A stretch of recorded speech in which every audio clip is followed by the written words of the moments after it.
Bien, bonjour à tous. On voit pas trop, mais il est l'heure, on va commencer. Donc bienvenue, merci d'être là. Conférence IPR aujourd'hui avec Frédéric Copin, qu'on a le grand plaisir d'accueillir aujourd'hui à l'IPR. Frédéric qui vient de Lyon, il est professeur à l'université Lyon 1. Son labo de tous les jours, c'est l'Institut Lumière Matière. Frédéric, c'est un spécialiste des liquides. Il les a étudiés depuis bien longtemps et il a d'abord commencé par un liquide un peu pas classique, un peu hors du commun. C'était quand même pendant pas mal d'années un spécialiste de l'hélium 3. Avec l'hélium, il a parlé beaucoup de capillarité, de métastabilité, de superfluidité. Et au fur et à mesure du temps, il a shifté doucement vers un autre liquide, plus commun, nettement plus commun, a priori beaucoup plus simple, l'eau. Tout simplement l'eau.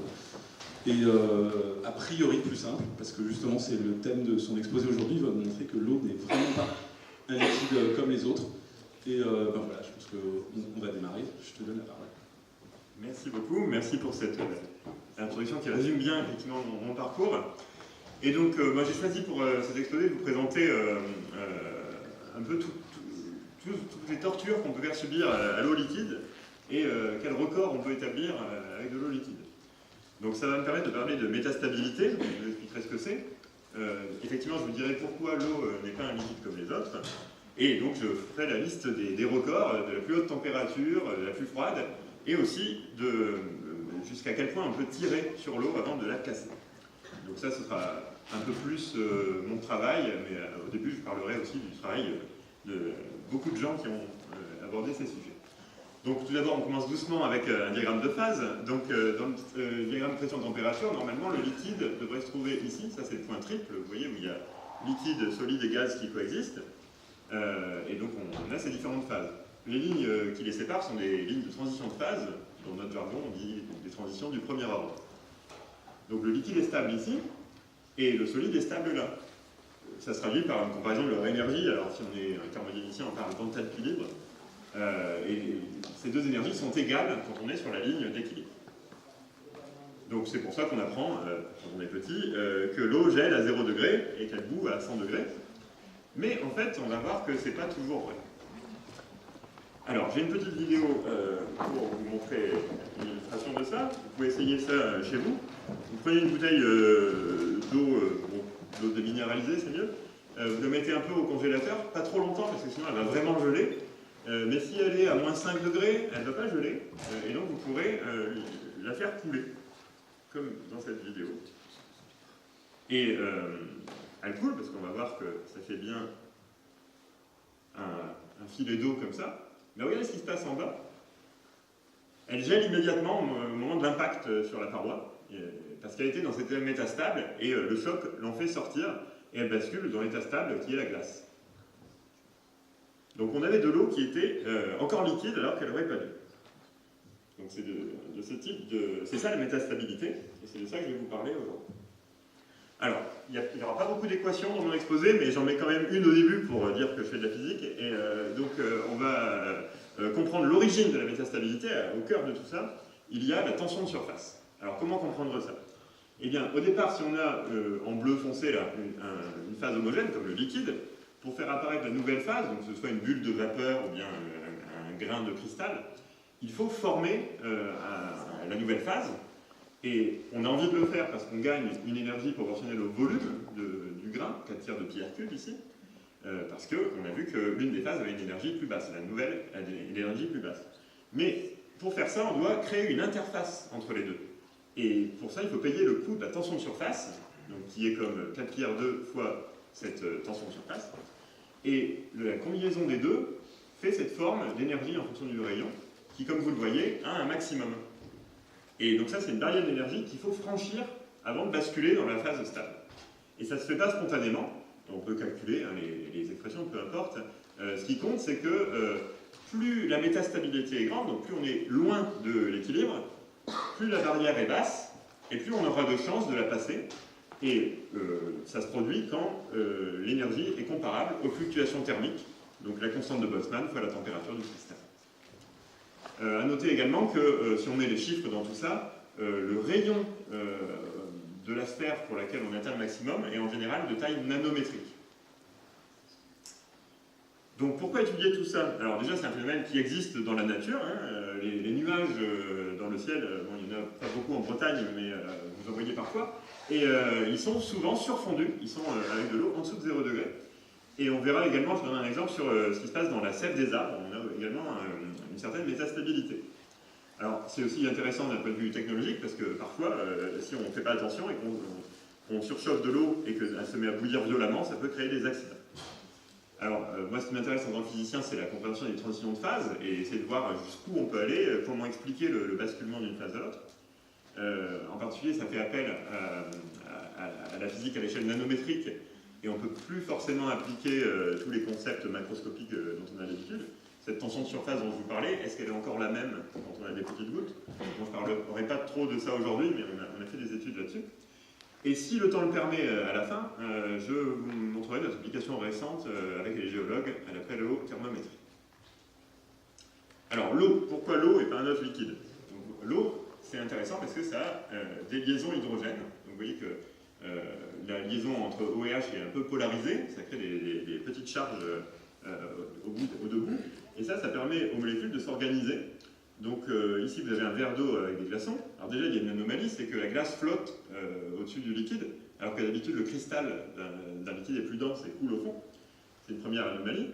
Là vous avez équilibre entre liquide et glace. Donc vous avez bien 0 degré à l'interface, mais en bas vous avez 4 degrés.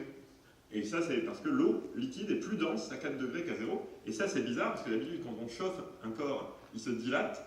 Et bien l'eau c'est le contraire, quand on chauffe entre 0 et 4, il se contracte. Alors tout ça s'explique à cause des liaisons hydrogènes qui peuvent se former entre deux molécules. La petite charge plus sur l'hydrogène peut former une liaison avec la charge moins sur l'oxygène. Donc chaque molécule peut en faire 4, et dans le cas idéal, on a comme ça une forme tétraédrique qu'on retrouve dans la structure de la glace. C'est la glace hexagonale, donc on a mis toutes les liaisons comme il fallait, et on forme ces canaux hexagonaux. C'est pour ça que la glace est moins dense que le liquide et qu'elle peut flotter. Quand on fait fondre la glace, on a un liquide, c'est désordonné, mais on a encore des liaisons hydrogènes, et on a fait s'effondrer un peu l'édifice, donc c'est pour ça que c'est plus dense. Et quand on chauffe de 0 à 4 degrés, on continue à densifier le système. Donc voilà les mesures de la densité en fonction de la température. Ça c'est connu depuis la Révolution, en fait. Ils ont mesuré ça à l'époque. Il y a d'autres anomalies, alors il faut entrer dans les détails un peu plus techniques. La compressibilité isotherme, hein, c'est comment le système répond à la pression, eh bien elle passe par un minimum, et puis elle devient très grande à basse température. La capacité calorifique, c'est de combien il faut mettre d'énergie pour chauffer le système d'1 degré, eh bien elle passe aussi par un minimum et augmente très fortement à basse température. Vous noterez qu'ici on est à des températures inférieures au point de fusion, donc ça a été mesuré dans l'eau surfondue. Alors, la question c'est, est-ce qu'on peut continuer à faire des mesures et quand est-ce que ça s'arrête? En particulier, est-ce que ça va diverger, ce qui serait la signature peut-être d'une transition de phase, ou bien ça va atteindre un maximum. Donc pour ça, il faut concevoir des expériences qui permettent d'accéder à ces quantités dans un liquide métastable qui peut à tout moment cristalliser. Alors, des stabilités, comme j'ai dit, il y en a plusieurs. On parle d'eau surfondue quand on refroidit en dessous de l'équilibre liquide-glace.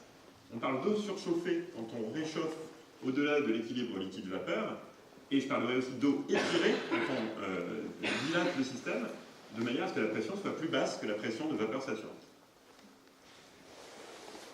Et donc la première partie de l'exposé, enfin la plupart de l'exposé, sera de vous dire jusqu'où on a pu aller dans ces trois directions.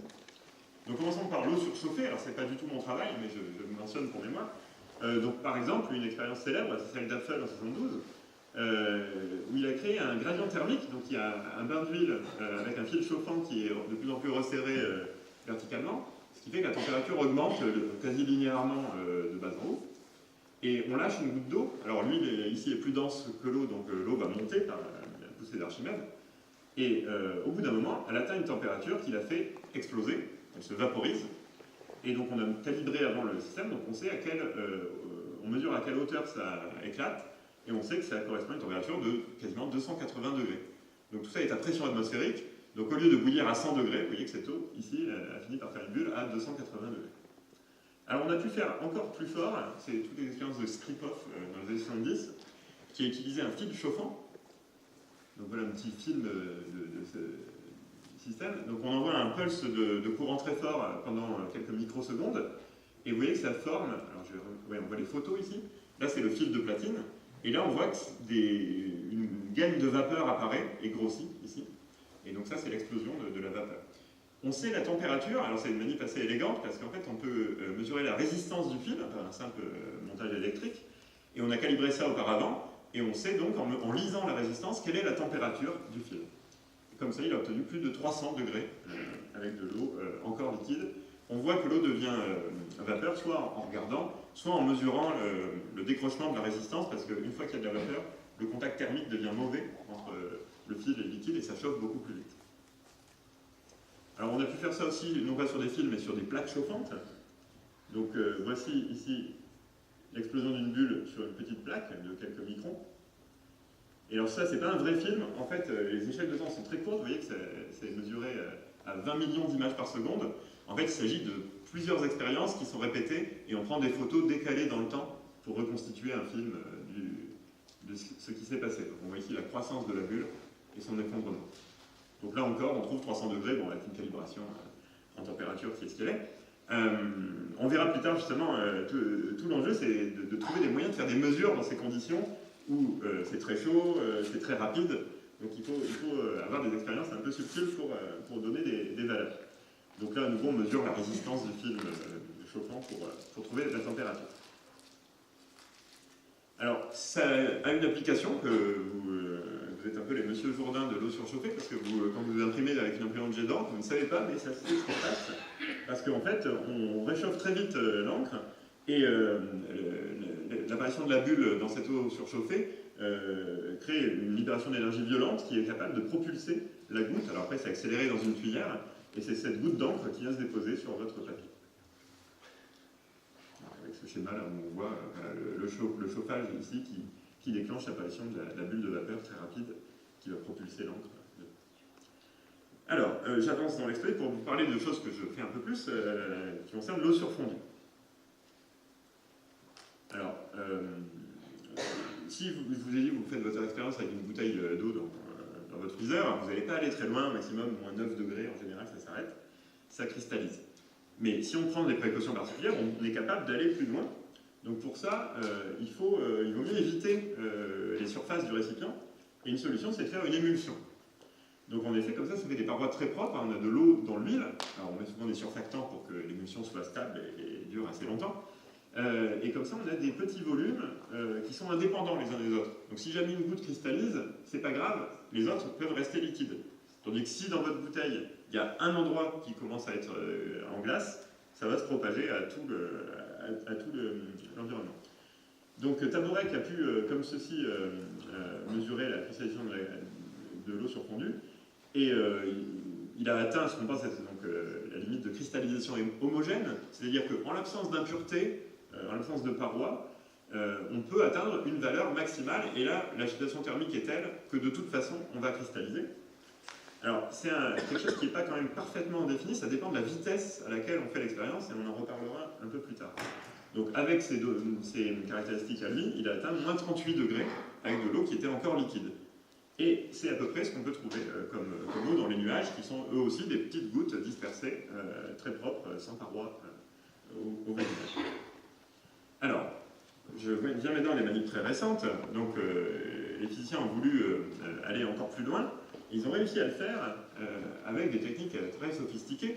Donc là, ce que je présente, c'est plusieurs expériences du groupe d'Anders Nilsson, qui est maintenant à Stockholm, qui a utilisé des trains de gouttes qui s'évaporent dans le vide. Alors déjà, il faut faire des gouttes comme ça, avec une sorte de canon à gouttes. Alors comment on fait?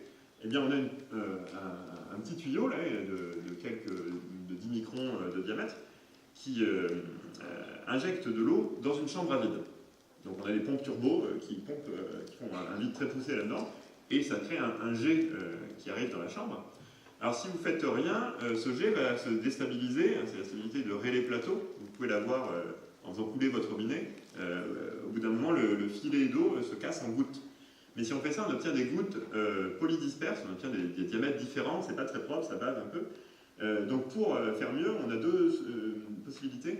soit on met un flux de gaz qui forme un manchon autour du jet de liquide et on arrive comme ça à réguler, soit on agite l'embout avec un vibrateur, un vibreur piézoélectrique, et on arrive à casser volontairement le jet en gouttes qui sont cette fois toutes de la même taille, comme on peut le voir ici. Donc on a ce train de gouttes qui est éjecté dans le vide, donc elles font de 9 à 37 microns dans cette expérience, et elles vont très vite, jusqu'à 70 km/h, et donc ça leur permet de se refroidir très vite, parce qu'en effet, elles sont dans le vide, elles s'évaporent, et comme elles sont en train de bouger, elles retrouvent à nouveau du vide autour d'elles, et elles continuent à s'évaporer à toute vitesse. Donc ça fait un refroidissement très rapide qui permet d'aller plus loin que dans l'expérience des émulsions. Donc il y a un petit problème avec cette manip, c'est que ça va tellement vite que comment on fait pour faire des mesures? En plus on est dans une chambre à vide, on ne peut pas mettre d'objets à l'intérieur des gouttes, donc comment on va faire pour faire des mesures? Et surtout, quelle est la température? Comment on peut faire pour connaître la température à l'intérieur d'une goutte? Alors Anders Nilsson, il a utilisé une expérience extrêmement sophistiquée qui consiste à sonder les gouttes avec un laser à rayons X. Donc c'est un système qui est apparu dans ces dernières décennies, qui est maintenant utilisé de plus en plus, où on a des électrons qui sont accélérés et qui finissent par faire des flashs de rayons X cohérents. Donc on a des pulses qui contiennent tellement de photons qu'avec un seul de ces pulses sur une seule goutte, on arrive à faire le spectre de la goutte, donc c'est ce qu'on appelle le facteur de structure. Donc c'est ce que vous voyez ici sur le détecteur. Quand on a du liquide, le liquide est désordonné et ça fait une diffusion isotrope comme ceci, avec un angle quand même favorisé qui correspond un peu à l'inverse de la distance entre les molécules. Si vous avez un cristal, vous avez un spectre beaucoup plus structuré, vous voyez, avec des pics, ce qu'on appelle les pics de Bragg, parce que dans un cristal, on a une phase ordonnée, on a une périodicité des molécules, et donc ça va diffuser selon des angles plus précis que dans le liquide, qui a une diffusion comme ça, homogène sur tous les angles. Donc grâce à ce dispositif qui, je le rappelle, permet de faire le spectre d'une goutte à la fois, tellement il y a de photons dans le pulse qui arrive sur la goutte, on peut discriminer et dire si une goutte est liquide ou en glace. Donc ils peuvent compter comme ceci, et on se met une certaine distance de la tuyère, donc la goutte s'est refroidie d'une certaine... elle a atteint une certaine température, et ici on peut compter le nombre de gouttes liquides, le nombre de gouttes en glace, et définir ainsi une probabilité de cristalliser. En déplaçant la distance entre la tuyère et les rayons X, on peut sonder des températures de plus en plus froides. Donc voici encore un schéma de cette expérience. Alors ils ont fait ce qu'on appelle des manips aux petits angles. Donc si vous mesurez la diffusion à des angles très proches de zéro, vous atteignez un régime qu'on appelle le régime des petits angles. Donc on mesure la compressibilité du liquide. Alors, je ne vais pas entrer dans les détails techniques, mais on peut analyser ces spectres pour obtenir la compressibilité. Si vous vous souvenez, c'était une quantité qui était anormale. L'eau présente un minimum de compressibilité, et on voudrait savoir si, en refroidissant, on va atteindre un maximum ou pas.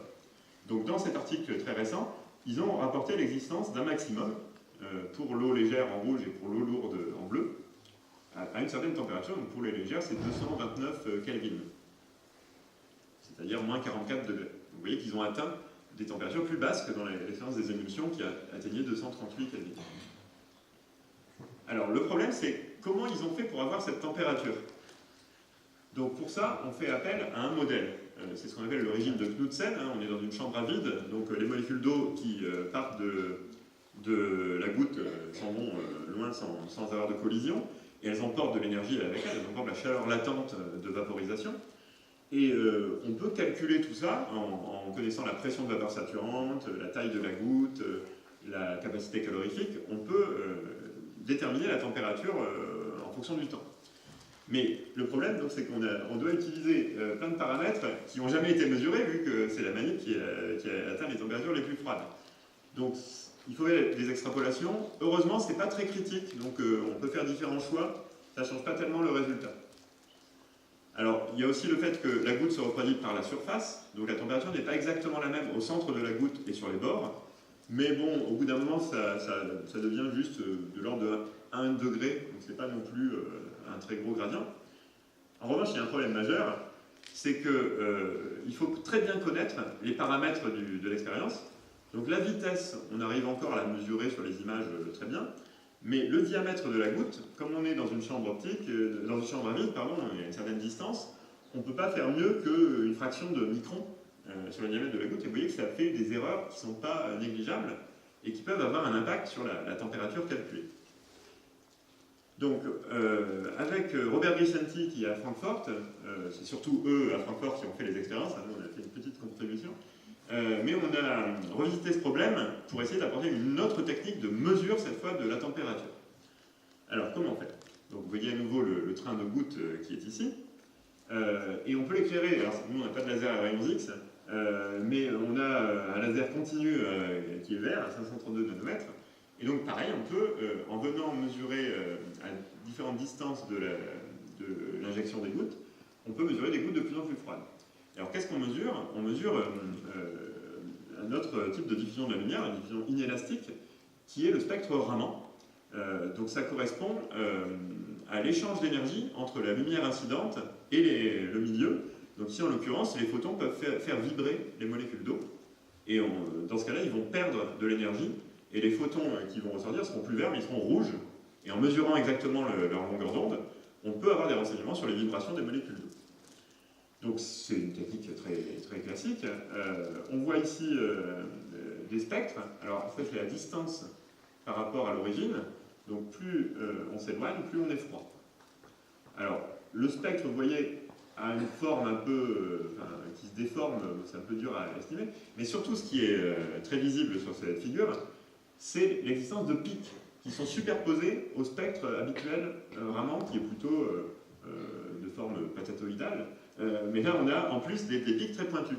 Alors, que sont ces pics? Eh bien, ce sont des résonances optiques. Et pour le comprendre, vous connaissez peut-être l'anecdote de la cathédrale de Saint-Paul à Londres. Il existe une galerie, la galerie des chuchotements. Si quelqu'un se place d'un côté de la galerie et parle tout bas, quelqu'un peut l'écouter de l'autre côté sans que les autres l'entendent éventuellement sur le passage. Et ça peut se produire si on est en résonance avec la forme de la cavité. Donc ce type de résonance existe aussi en optique. Et ça a été observé par exemple pour des microsphères de silice. On peut utiliser de la fluorescence pour imager le mode optique qui va être résonant avec la cavité. Et effectivement, vous voyez qu'on peut avoir des motifs comme ça. Et la condition, donc ça va se produire à des longueurs d'onde bien précises qui permettent de faire un nombre entier de réflexions, vous voyez, de segments ici.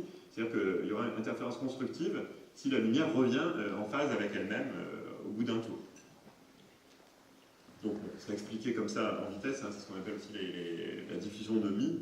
Je ne vais pas entrer dans plus de détails, mais ce que ça vous dit, c'est qu'en mesurant la position, la longueur d'onde des résonances optiques, on est capable de remonter à la taille de la cavité.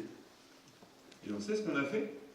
Et cette fois, on a une mesure dans ce train de gouttes. À chaque endroit, on peut dire quelle est la taille de la goutte. Et on peut le dire non plus avec une précision de 0,6 micron, mais avec une précision de 10 nanomètres. Parce que c'est une technique interférométrique, c'est beaucoup plus sensible. Donc on voit la goutte qui était au départ de 6,4 microns en diamètre, qui s'évapore au fil du temps, et au fil de son avancée dans la chambre à vide, et qui perd, vous voyez, 200 nanomètres ici. Et donc ça, c'est la série des mesures.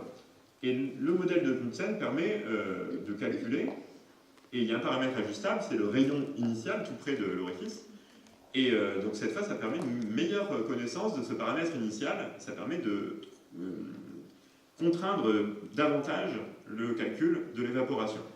Alors la température qu'on obtient reste une température calculée, c'est la ligne rouge, mais cette fois elle est calculée à partir d'une série de mesures du rayon, donc c'est un peu plus fiable que l'estimation juste optique de la taille de la goutte.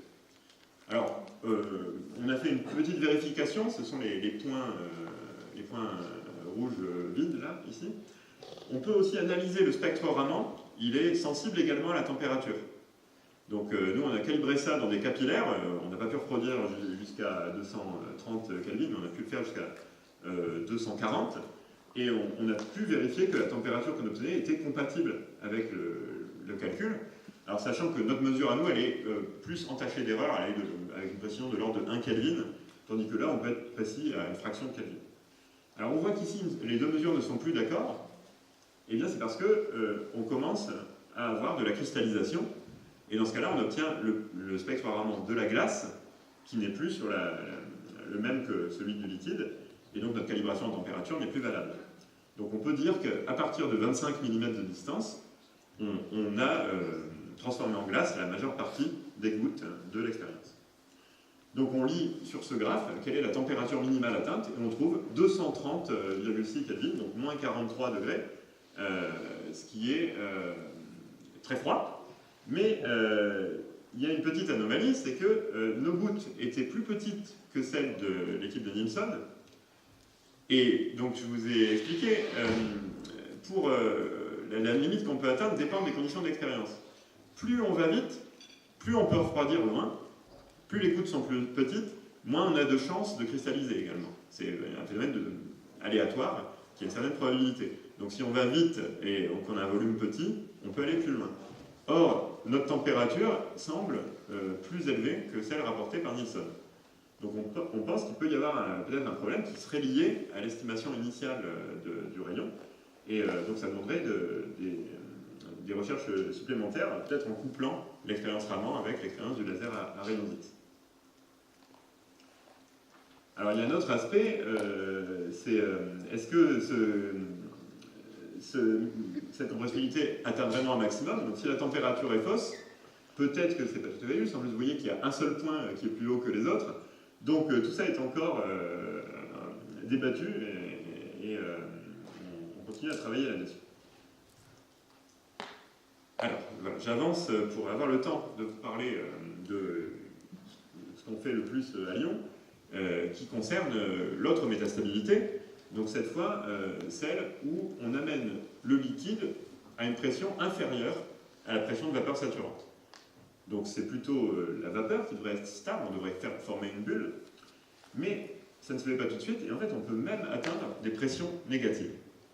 Donc là je fais une pause en général dans l'exposé, parce que les gens commencent à se dire mais il est fou celui-là. Et donc je vais vous expliquer que si, on peut avec des milieux condensés, on peut réaliser des pressions négatives. On ne peut pas le faire dans un gaz, la limite c'est le zéro de pression, mais dans un liquide on peut. Alors on peut jusqu'à un certain point, et quand ça craque, on finit par former une bulle, malgré tout, et c'est ce qu'on appelle la cavitation. Alors tout d'abord, qu'est-ce que c'est qu'une pression négative? Donc vous savez qu'une pression, c'est une force par unité de surface, donc une pression négative, c'est une force de traction par unité de surface. Donc c'est connu, si je tire sur le micro, là, je peux tirer assez fort sans le casser, il va être soumis à une traction, et donc il encaisse une pression négative. Ben, c'est pareil pour un liquide. Il peut tenir moins la traction qu'un solide, mais malgré tout, il y a de la cohésion entre les molécules et ça fait un peu comme des ressorts, donc ça permet d'encaisser une extension avant de craquer. Alors, je peux vous donner un exemple pour vous convaincre que ça existe vraiment, ça existe dans la nature.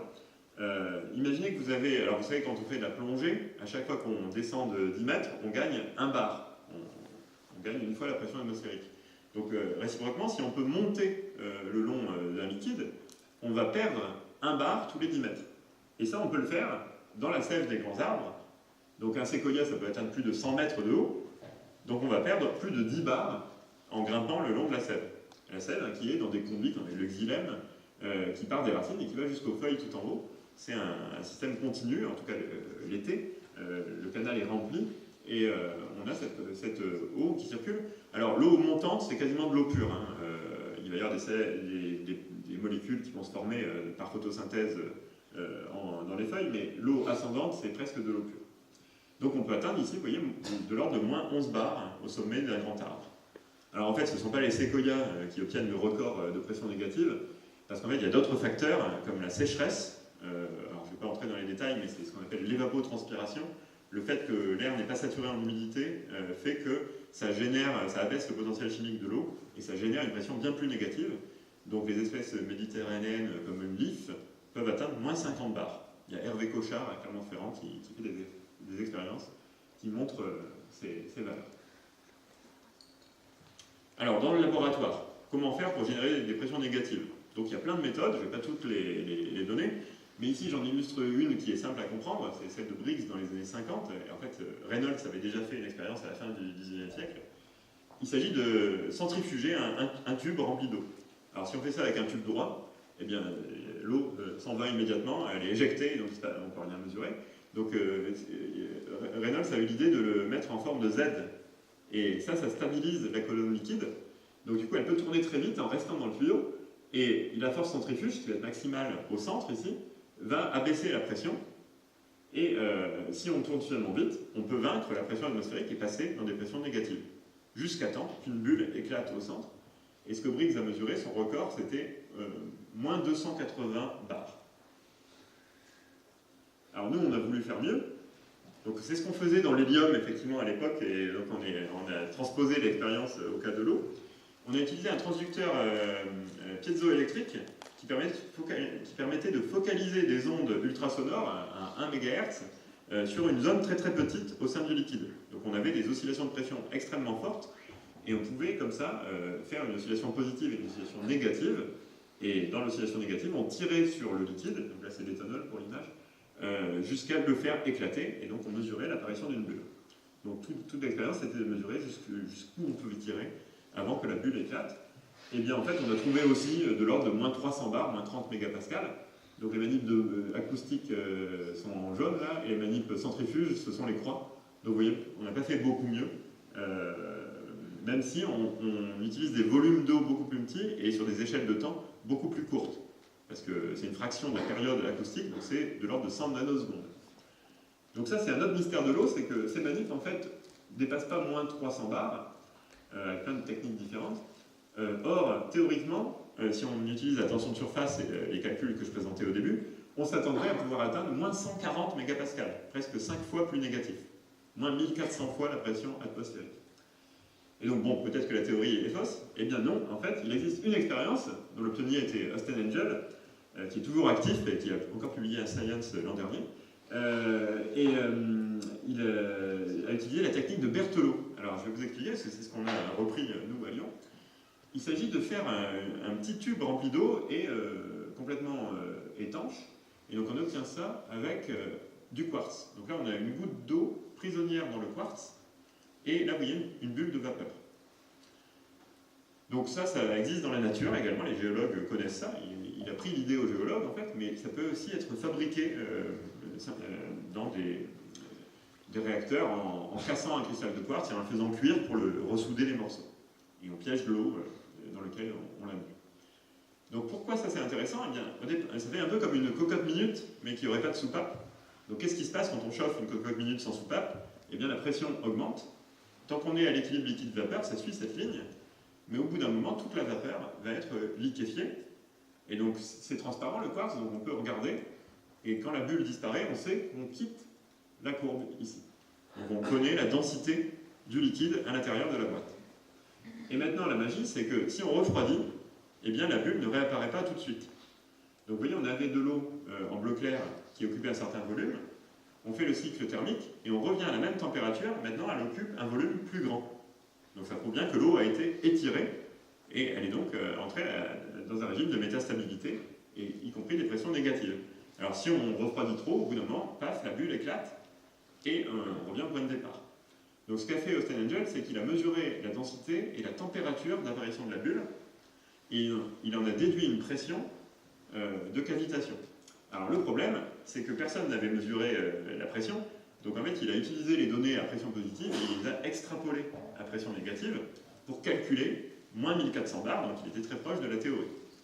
Alors voici ces points, là vous voyez il y a tout un nuage de points, en fait ça dépend de l'inclusion.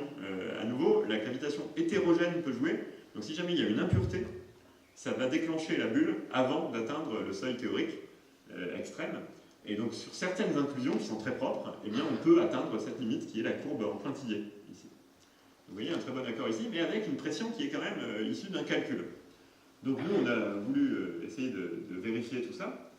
Alors la première chose qu'on a faite, c'était le postdoc de Mouna El-Meki, on a choisi une inclusion qui marchait très bien, donc qui avait des chances d'atteindre la limite de cavitation homogène, c'est celle-ci ici. Et Engel, lui, ce qu'il avait fait, il avait mesuré plein d'inclusions une fois. Nous, on a mesuré une inclusion plein de fois. Alors, c'est les points qui sont là, on les voit mal, parce qu'en fait, il y a 160 mesures qui sont côte à côte, mais en fait, quand vous refaites l'expérience, la bulle ne réapparaît jamais exactement à la même température. Parce qu'en effet, c'est un phénomène aléatoire, donc il y a une question de statistique de probabilité. Donc on a mesuré cette probabilité, alors c'est ce qu'on appelle la probabilité de survie, c'est-à-dire, si on refroidit à 328 Kelvin, on fait ça 100 fois, combien de nos expériences vont encore permettre d'avoir de l'eau liquide, ça donne une probabilité. Donc on a fait ça, alors évidemment si on refroidit trop, au bout d'un moment il y a toujours eu une bulle, donc on atteint une probabilité de 0, mais vous voyez que ça passe de 0 à 100% sur quelques degrés. On a pu faire varier la vitesse de refroidissement, et comme j'expliquais tout à l'heure, plus on va vite, plus on sonde des métastabilités élevées. Donc vous voyez qu'en refroidissant plus vite, on arrive à refroidir davantage avant d'avoir 50% de chance d'avoir fait une bulle. Donc c'était des rampes linéaires, donc la température était linéairement reliée au temps. Et donc si on fait des calculs, bon, je ne vais pas expliquer trop de détails, on peut, je vous dis juste les ingrédients, c'est que cette loi de nucléation, c'est un processus thermiquement activé, donc il va suivre une loi de Boltzmann, donc d'où l'exponentielle de moins la barrière d'énergie sur kT. Et donc quand on refroidit à vitesse constante, on obtient la probabilité par cette formule. Donc on voit en faisant un changement de variable que le taux de refroidissement R, ici, peut être sorti de l'intégrale.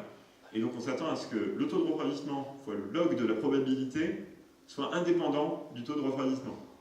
Je ne sais pas si c'est clair, mais bon, c'est pour ça qu'on a fait les trois manips avec trois vitesses différentes. Vous voyez que les courbes ne sont pas les mêmes. Mais si on renormalise par le taux de refroidissement, eh bien on obtient bien trois courbes identiques. Donc on est bien dans ce régime thermiquement activé. Et ça nous a donné des renseignements également sur la barrière d'énergie. Alors une fois qu'on était convaincu de bien maîtriser la statistique de cavitation, on a voulu aller plus loin et on a voulu essayer de donner une mesure de la pression plutôt qu'un calcul. Donc ça a pris un certain temps avec plusieurs postdocs, Galep Alares, Vincent Holten, et on a fait une série de mesures où on a mis en place la spectroscopie Brillouin sur ces objets. Alors qu'est-ce que c'est que la spectroscopie Brillouin? Tout à l'heure j'ai parlé de la spectroscopie Raman. La lumière incidente va interagir avec le système et exciter les vibrations des molécules. Eh bien en Brillouin, ce n'est pas les vibrations des molécules, c'est les fluctuations de densité. Et ça, ce sont des ondes sonores.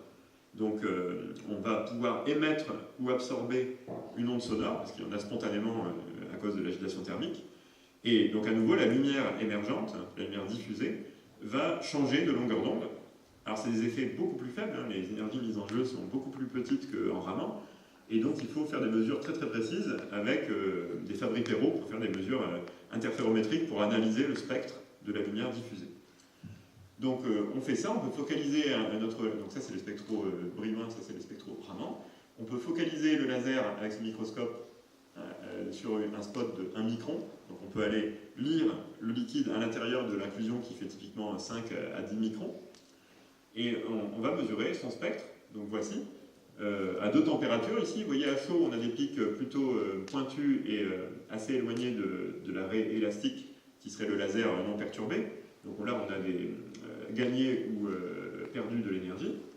Et le décalage en fréquence est proportionnel à la vitesse du son dans le liquide. Quand on refroidit, on voit que le décalage diminue, donc la vitesse du son diminue, ce qui est aussi une anomalie de l'eau.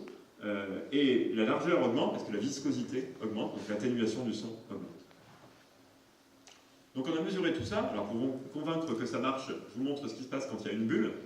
Donc là on est sûr d'être à l'équilibre liquide-vapeur, et ça les gens ont déjà mesuré la vitesse du son dans ces conditions.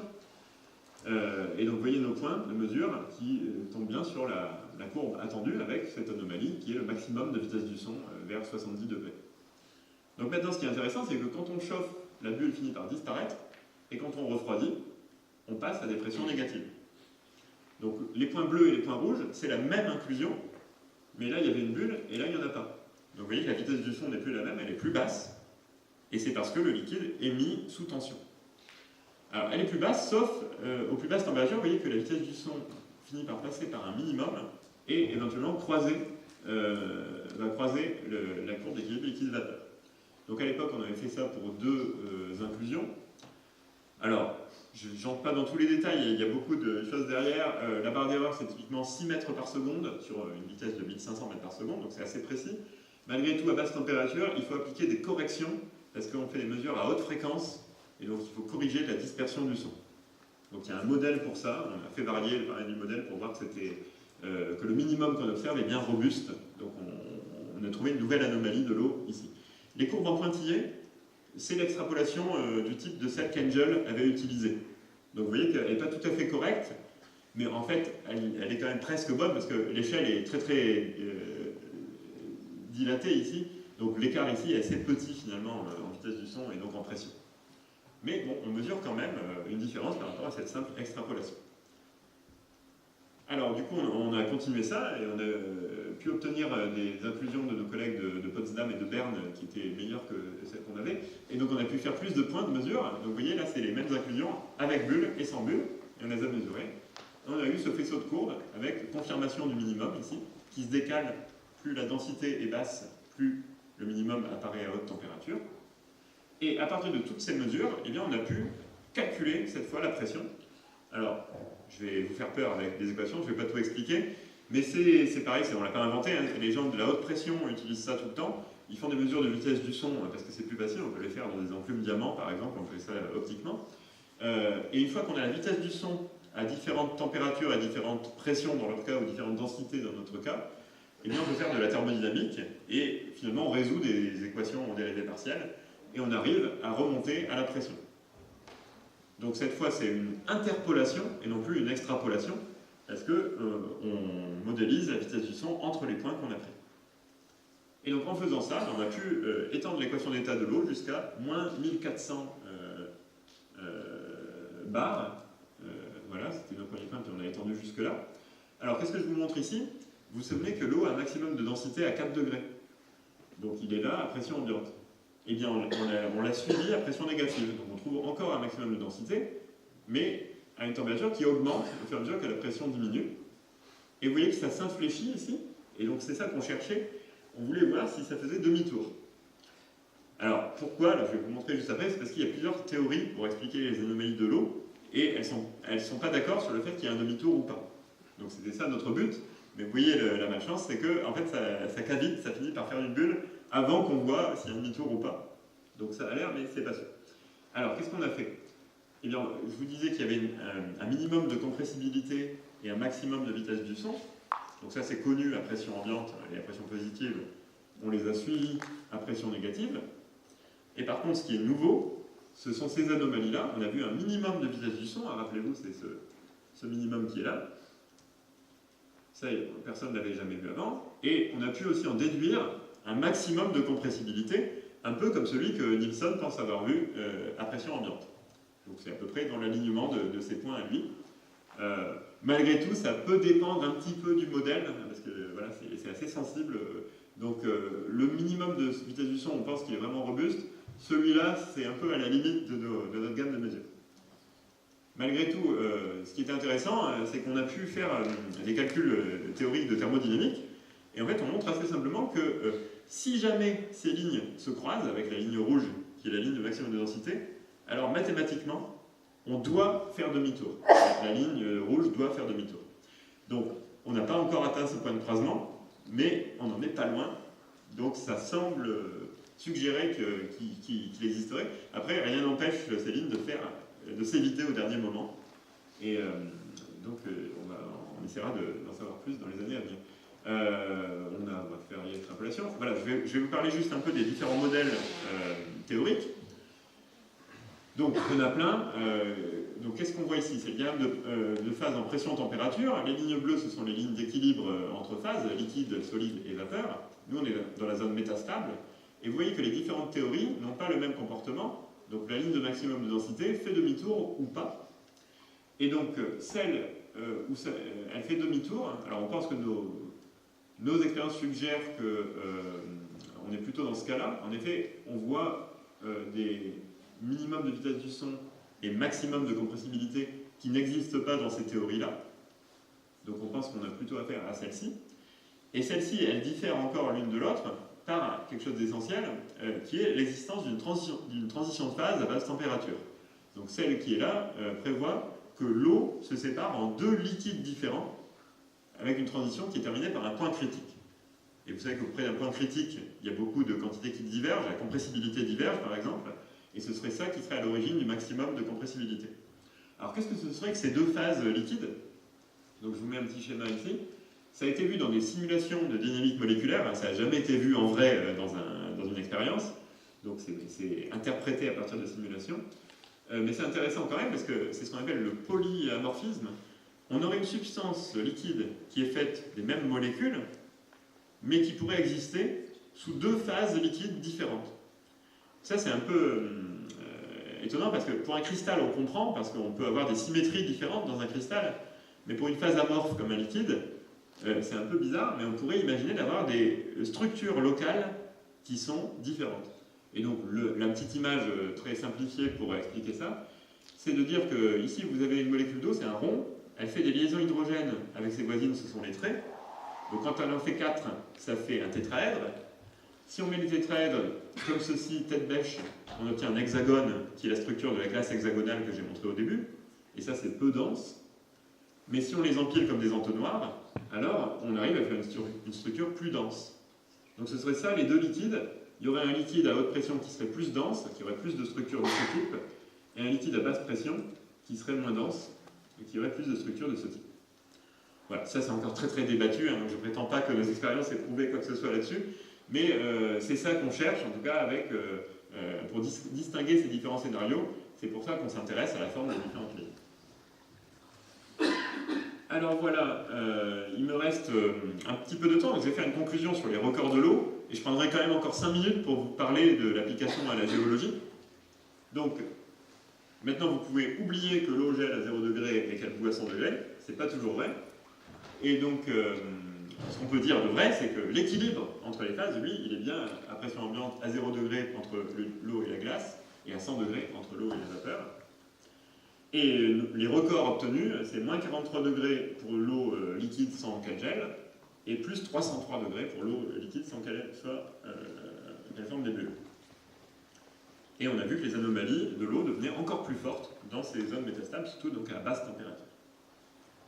Alors, très rapidement, dans les quelques minutes qui me restent, je voudrais vous montrer une application, parce que voilà, c'est pas que de la théorie et de la physique fondamentale, on a une application, on a essayé de rendre aux géologues ce qu'on leur avait appris avec leurs petites infusions, et donc avec Véronique Gardien et la thèse d'Emmanuel Guilherme, on a été capable de trouver ce qu'on appelle les paléotempératures, c'est-à-dire les températures du passé. Alors comment on fait ça? On a travaillé sur la mer Morte. Vous savez que la mer Morte c'est très salé, et ça s'évapore. Donc là on voit une petite animation.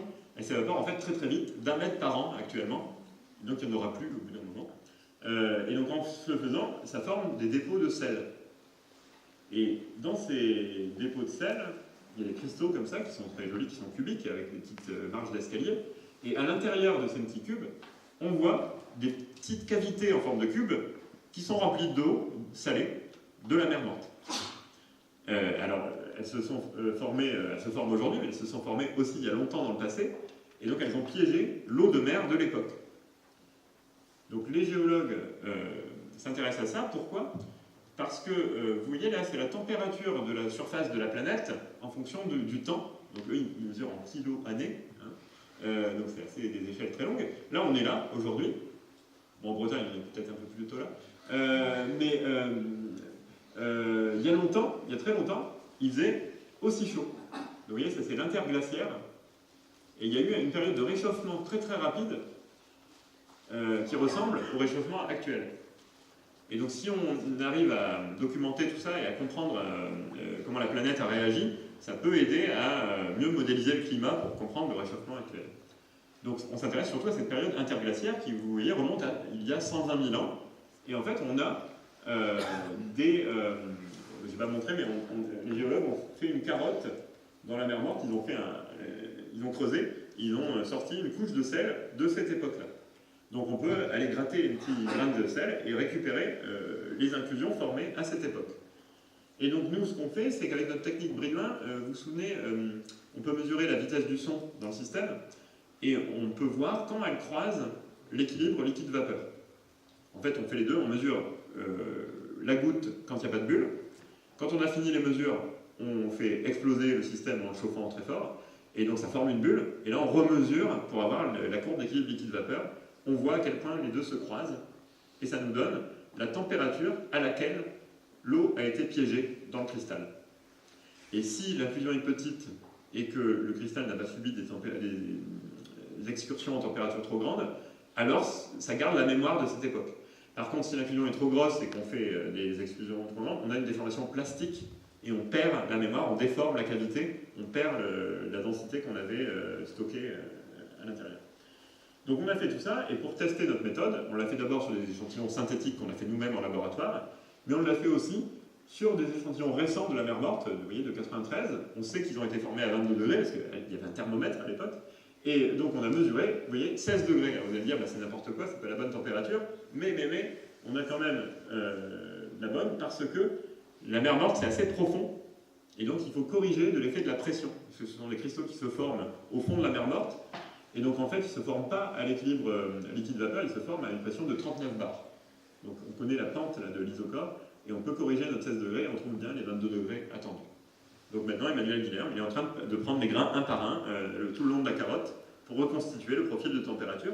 Et vous voyez qu'en faisant plusieurs mesures, on arrive à faire une statistique, il a même amélioré ça, on est à mieux que le degré. Et ça, pour les températures d'il y a 120 000 ans, bah, c'est intéressant pour les géologues.